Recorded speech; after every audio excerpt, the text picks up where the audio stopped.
Assalamualaikum warahmatullahi wabarakatuh. Perkenalkan, nama saya Sinta Yeni Herawati dari kelas 12 IPA 1. Di sini saya akan menjelaskan tentang radiasi elektromagnetik. Apa sih radiasi elektromagnetik?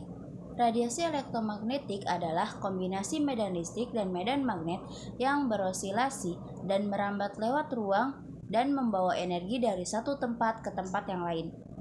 Ada juga spektrum gelombang elektromagnetik.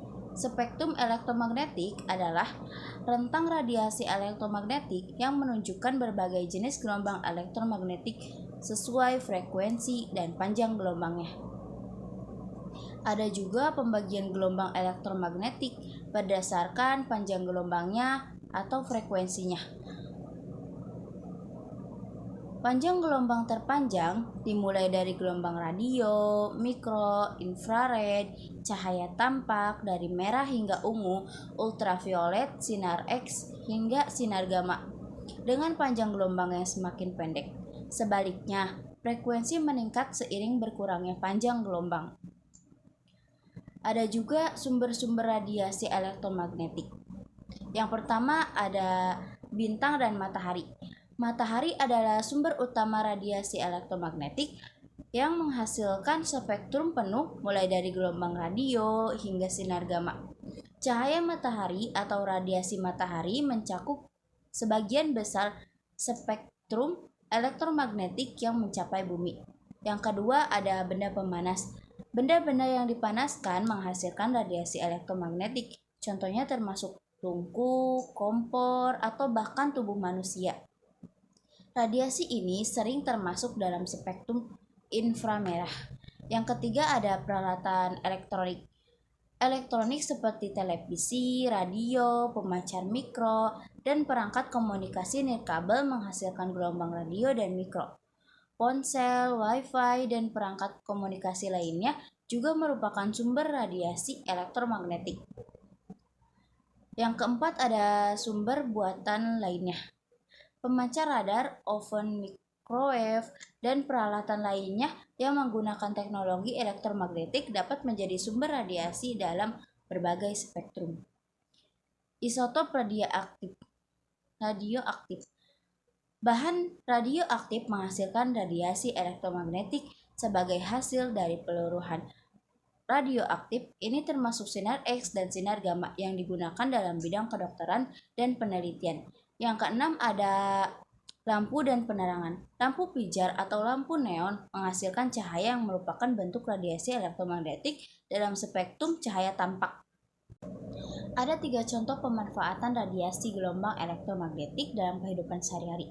Yang pertama ada komunikasi nirkabel, seperti radio, televisi, ponsel. Radiasi gelombang elektromagnetik digunakan dalam komunikasi nirkabel seperti siaran radio dan televisi.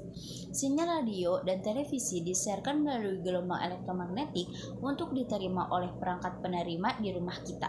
Selain itu, ponsel juga menggunakan gelombang elektromagnetik untuk mentransmisikan suara dan data. Yang kedua ada pemanas gelombang mikro atau microwave oven. Contohnya, oven gelombang mikro menggunakan gelombang elektromagnetik frekuensi tinggi untuk memanaskan makanan. Gelombang mikro ini dapat meresap ke dalam makanan dan menyebabkan molekul air di dalamnya bergetar yang pada gilirannya meningkatkan suhu makanan. Yang ketiga ada teknologi Wi-Fi. Jaringan Wi-Fi menggunakan gelombang elektromagnetik untuk mentransfer data secara nirkabel antar perangkat. Perangkat seperti laptop, smartphone, dan tablet dapat terhubung ke jaringan Wi-Fi untuk mengakses internet tanpa perlu kabel fisik. Ada 3 contoh dampak buruk dari radiasi elektromagnetik dalam kehidupan sehari-hari. Yang pertama, potensial kesehatan.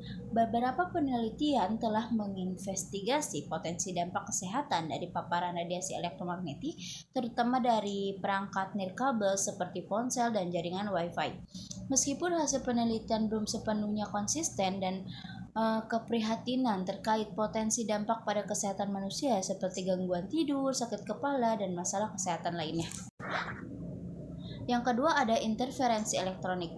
Radiasi elektromagnetik menyebabkan interferensi elektronik pada perangkat elektronik lainnya. Sebagai contoh, gelombang Elektromagnetik yang kuat dapat mengganggu kinerja perangkat medis atau sistem elektronik lainnya, menyebabkan gangguan yang tidak diinginkan.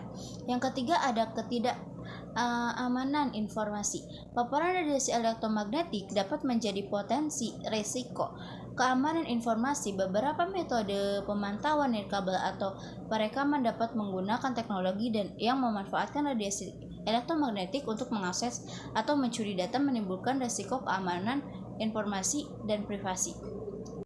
Gimana sih cara kerja ponsel, bahaya dan pencegahannya? Cara kerja ponsel yang pertama, sinyal ponsel. Ponsel berkomunikasi dengan menangkap sinyal radio dari menara seluler terdekat. Sinyal ini membawa informasi suara dan data. Yang kedua ada transmisi dan penerimaan. Ponsel memiliki antena untuk menerima dan mentransmisikan sinyal. Ketika Anda membuat panggilan atau mengirim pesan, ponsel mengirim sinyal ke menara seluler. Yang ketiga ada pemrosesan dan komunikasi. Sinyal dikirim ke stasiun basis dan jaringan komunikasi, di mana informasi dikirim ke ponsel penerima atau perangkat lainnya. Yang keempat ada gangguan gelombang radio. Komunikasi ini menggunakan gelombang radio frekuensi rendah hingga tinggi, tergantung pada teknologi jaringan seluler yang digunakan seperti 3G, 4G, atau 5G.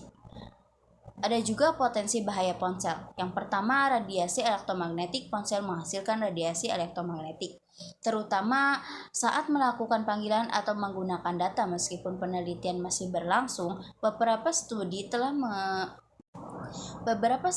telah mengkaitkan paparan jangka panjang terhadap radiasi ini dengan resiko kesehatan. Yang kedua ada gangguan pemutasan. Penggunaan ponsel selama aktivitas seperti pengemudi atau berjalan dapat menyebabkan gangguan konsentrasi dan meningkatkan resiko kecelakaan. Yang ketiga, ketergantungan.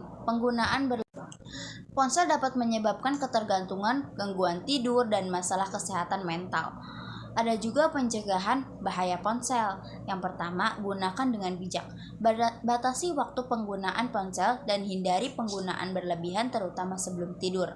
Yang kedua, gunakan perangkat tidak bersarung logam. Beberapa orang memilih menggunakan perangkat nirkabel dengan sarung logam untuk mengurangi paparan radiasi.